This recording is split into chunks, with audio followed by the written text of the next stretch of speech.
podcast Samatique. On en a rêvé et on l'a fait.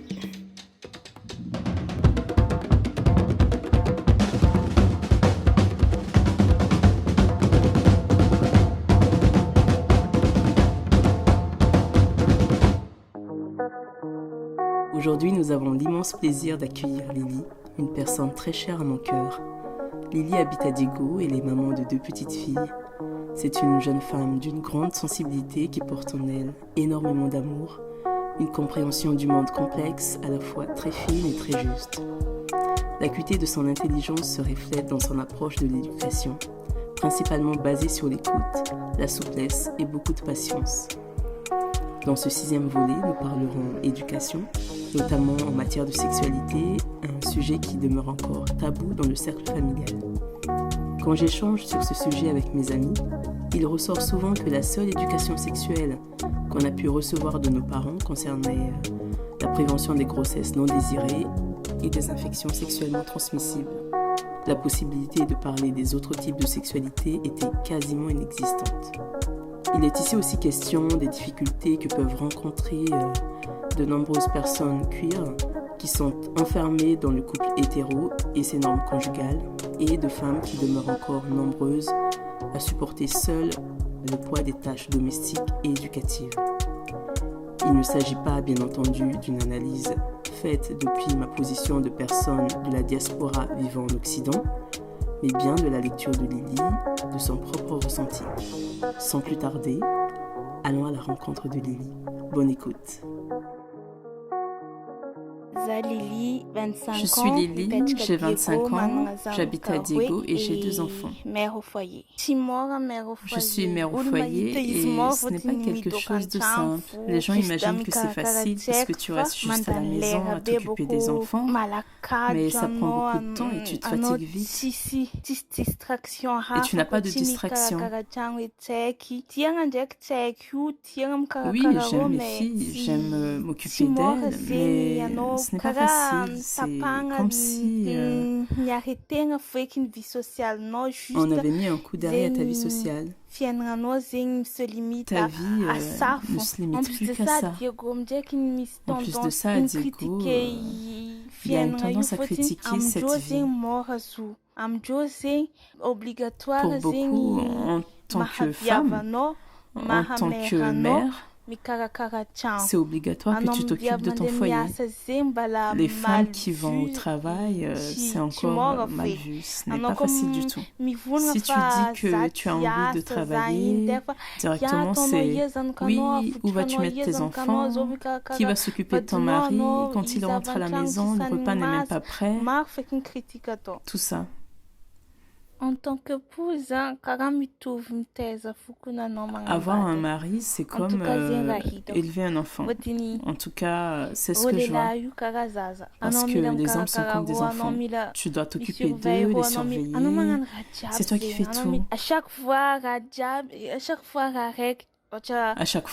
que tu lui demandes un truc, tu dois le répéter plusieurs fois comme à un enfant. Mon mari, c'est comme mon enfant. Je considère que j'en ai 3 dans cette maison.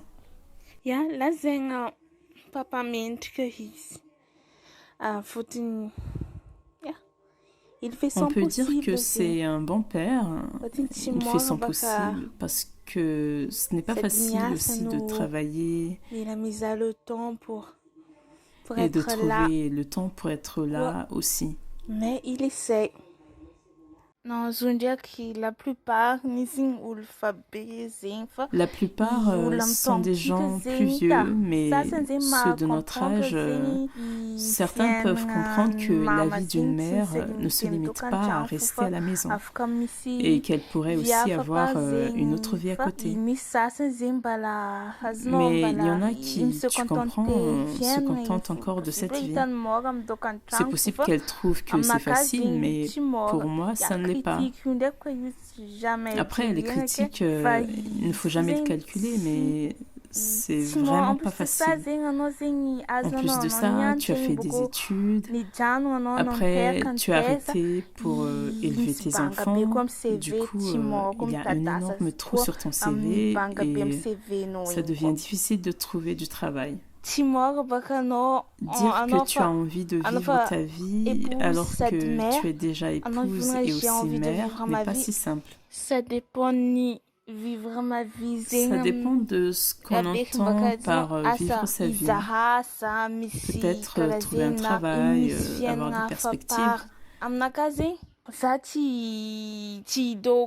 Pour moi, je ne vais pas rester comme ça. Je n'aime pas ma vie, je la trouve vide. Non. Il faut que je cherche du travail, que je trouve ce qu'il y a à changer pour qu'elle ne se résume pas juste à ça. J'aurais voulu continuer des études en communication, mais je me sens trop timide pour travailler comme journaliste ou ce genre de choses.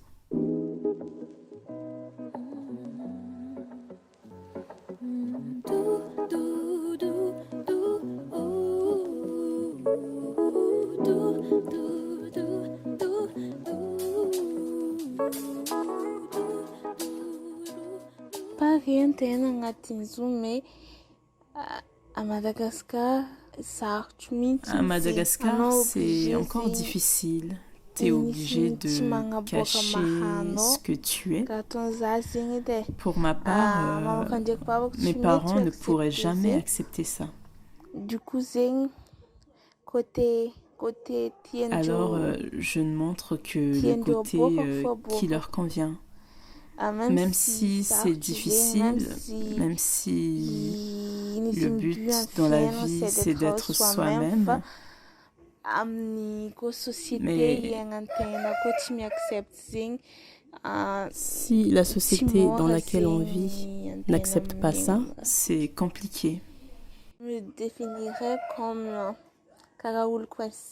Je me définirais comme quelqu'un de coincé, enfermé dans les règles de la société, qui n'ose pas sortir des rails et qui a peur de se faire insulter, d'être regardé de côté. Du coup, on reste à sa place comme une femme qui n'aime que les hommes. Mais si un jour, pour les personnes comme nous, et nous sommes beaucoup à Madagascar, il n'y avait plus de problème, plus de regard de biais, on ferait ce qu'on veut, ce qui nous ravit le cœur, ce serait vraiment bien. Mais je ne pense pas que ça va arriver de sitôt.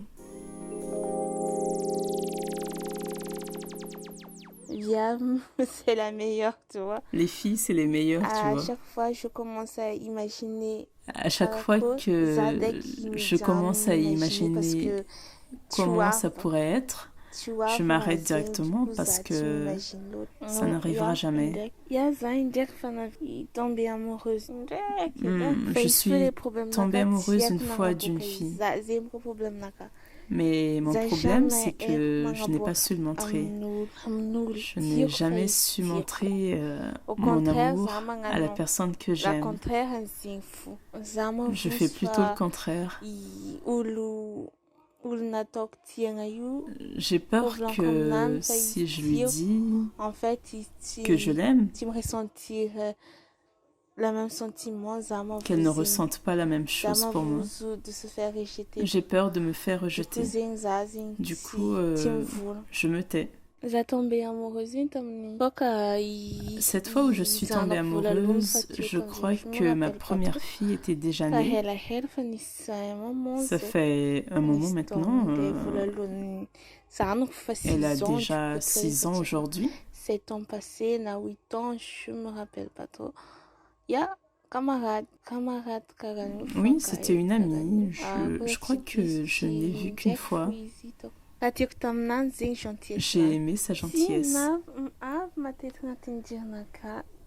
Ça me vient souvent à l'esprit de voir une fille en cachette, mais en fait, ça ne se trouve pas comme ça dans la rue. Et je ne sais pas quoi faire, je ne sais pas draguer, ni repérer. Et ça ne s'est jamais présenté. Mais si ça arrivait, j'adorerais. Socialement timide. Je suis une personne socialement timide et même sur les réseaux sociaux, je ne suis pas très active. Je préfère des fois même, je préfère désactiver discussion instantanée. Je préfère désactiver ma discussion instantanée pour me cacher.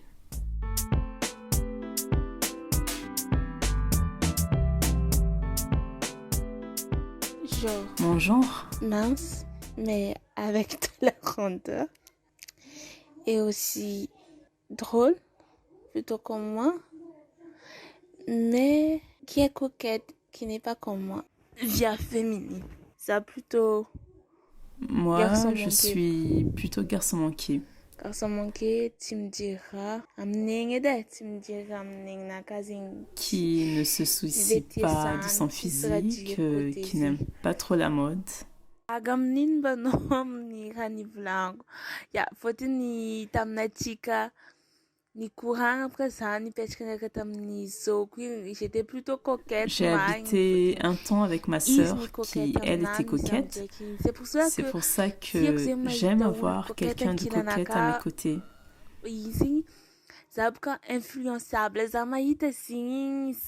Je suis une personne influençable et quand je vois ça, je fais en sorte d'être plus féminine aussi. Ma sœur n'est pas au courant pour moi. Et même si elle était, elle s'en ficherait. Pour elle, si tu as un bel avenir, c'est déjà bien. C'est ton choix. Seulement, la condition, c'est que la personne que tu as choisie ne te tire pas vers le bas. À un moment, je lui en ai parlé, mais elle a juste rigolé et je ne lui en ai plus jamais reparlé. Et je n'ai plus envie d'en reparler avec elle. Maintenant, ce qui importe, c'est ce qui me rend heureuse.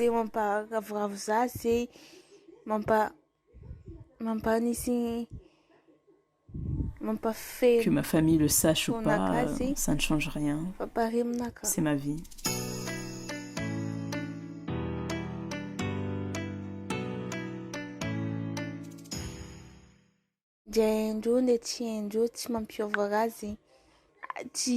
Mes filles, qu'elles le sachent ou pas, ne changera rien. Personnellement, je ne vais pas leur dire « maman est comme si », mais elles comprendront quand elles seront grandes. Mais si elles nous posent des questions par rapport à ça, je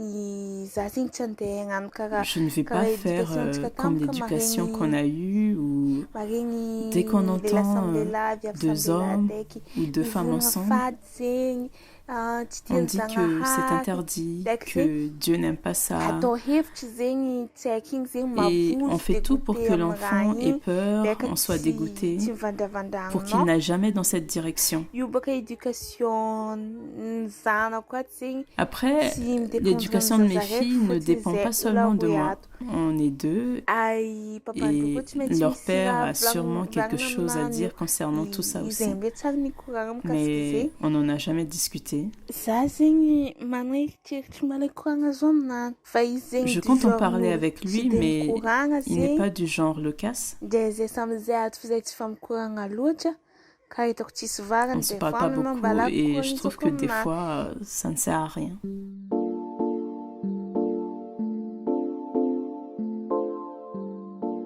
Concernant Papandjo, oui.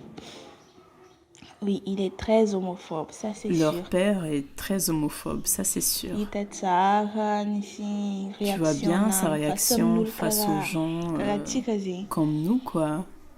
Mais c'est possible pas ici le fait que Zananzu ici m'échanger Mais c'est possible que si ça concerne sa fille, il change d'opinion. Je ne sais pas. En tout cas, moi, c'est sûr que... Je serai là pour elle. Mais lui, je ne sais pas. Si, au cas contraire, ils ont une opinion Mais si, dans le cas contraire, son opinion ne changeait pas, même si c'est sa fille, je ne vais pas lui laisser l'insulter par exemple, ou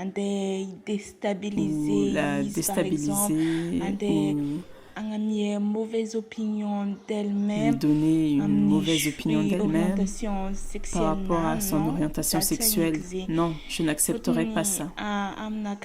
Pour moi, on devrait laisser les enfants libres de leur vie. Ça ne changerait rien. Peu importe ce qu'il va dire, s'il insulte ou la grande, ça ne va rien changer. Au contraire, elle va juste être traumatisée, surtout si c'est son père qui s'y oppose. Tu vois, de temps en temps, je discute avec ma petite sœur. J'ai dit une fois sur le temps de la blague, tu vois maintenant tous les dessins animés pour les enfants laissent la liberté de choisir les orientations sexuelles. Tu peux y voir des hétéros, des lesbiennes, des gays. J'ai vu à sa tête qu'elle était choquée. J'ai ri nerveusement. Les miennes, je les laisse. J'ai vu ces dessins animés. Moi, j'adore. J'aimerais qu'elles regardent et qu'elles aient leur propre opinion. Des fois, même la grande pose des questions. Quand elle était plus petite, elle était étonnée. Pourquoi deux personnes du même sexe s'embrassaient. Et donc, je lui ai expliqué. Et des fois aussi, ils posent questions.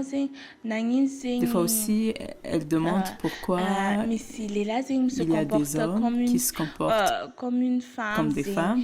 Et pourquoi il y a aussi des femmes qui se comportent plutôt comme des hommes. Elle veut dire vestimentairement parlant. Parfois, il y a des femmes qui se coupent les cheveux et des hommes qui laissent pousser leurs cheveux.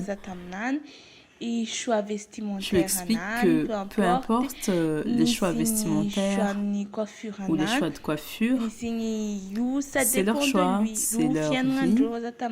Elle a compris. C'est difficile d'expliquer ce genre de choses aux enfants, mais bon, je reste sur des trucs qu'on peut entendre à son âge. Quand elle sera plus grande, l'explication se complétera un peu plus. Elle arrive à comprendre d'elle-même en regardant la télé aussi. Là, elle se pose plus beaucoup de questions. Là, elle ne se pose plus de questions comme avant. Elle regarde, trouve ça normal. Et c'était ça mon but, que Rayu normal, c'est normal, c'est tabou. Ce n'est pas quelque chose de tabou ni de mauvais. Je voulais qu'elle trouve tout ça normal.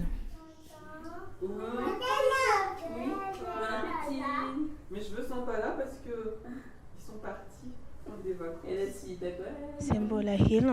On m'a jamais parlé de ça. Quand on était petite, on ne nous a jamais parlé de ça. Comme si le fait qu'il puisse y avoir d'autres choix en orientation sexuelle n'existe pas. Jusqu'à ce qu'on soit plus grande, qu'on voit la télé. C'est là que mes frères et sœurs ont eu des opinions qui sont contre ça. Moi, j'ai trouvé que c'était plutôt normal. La personne aime quelqu'un de même sexe qu'elle. Mais ils ne le font pas exprès. Mais ils refusent catégoriquement cette explication. D'après la religion, c'est Pour eux, d'après la religion, c'est fade, complètement interdit. Moi, personnellement, si Dieu m'a faite comme ça, m'a fait ça à moi, qu'il ait fait que ça existe, ça veut dire que c'est normal. S'il ne le voulait pas, il n'aurait jamais fait en sorte que ça existe. C'est lui qui a créé l'humanité entière. Il n'y a aucun être humain créé par le démon. Du coup, en y réfléchissant, que c'est comme ça que Dieu nous a créés. C'est quelque chose de normal. C'est quelque chose de normal. Parce qu'il y a des gens à leur naissance, ils sont comme ça. Tu ne peux pas les changer. Tu vas faire comment? Même si tu ne l'acceptes pas, toi, en tant que parent, ton enfant est comme ça. Ce n'est pas le fait que tu ne l'acceptes pas qui va changer quelque chose.